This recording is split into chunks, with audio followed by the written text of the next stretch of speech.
दुर्गा पूजा के अवसर पर गोल्ड मालदा नगर पालिका और वार्ड 12 की तृणमूल कांग्रेस कमेटी ने क्षेत्र के जरूरतमंदों के लिए वस्त्र दान का आयोजन किया।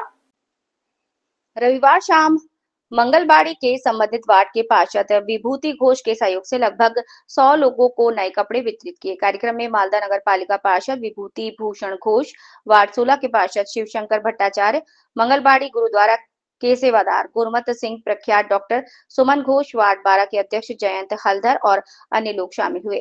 आयोजकों ने कहा कि इस वस्त्रदान कार्यक्रम का उद्देश्य बंगाल के सबसे बड़े त्योहार पर हर घर में मुस्कान लाना है। मालदा से रामचंद्र मंडल की रिपोर्ट।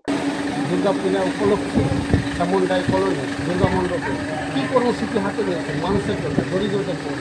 বাংলা তথা বাঙালির শ্রেষ্ঠ উৎসবই হচ্ছে শারদীয় উৎসব। বিভিন্ন রাজ্যে বিভিন্ন উৎসব হয়, কিন্তু বাংলার বড় উৎসব হচ্ছে শারদীয় উৎসব।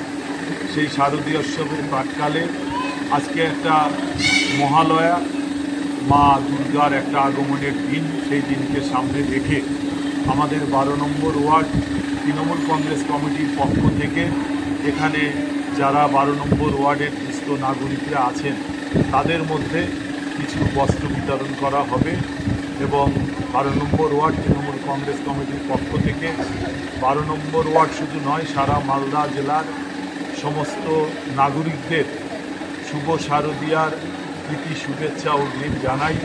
শারদীয়ার দিনগুলো সবার ভালো কাটুক, আনন্দে কাটুক, খুশিতে কাটুক, এই আশা আমরা 12 নম্বর ওয়ার্ড তৃণমূল কংগ্রেস কমিটির পক্ষ থেকে রাখি। Bibhutibhushan Ghosh, councillor ward number 12 এবং সভাপতি পুরাতন মালদা শহর তৃণমূল কংগ্রেস কমিটি ওল্ড মালদা।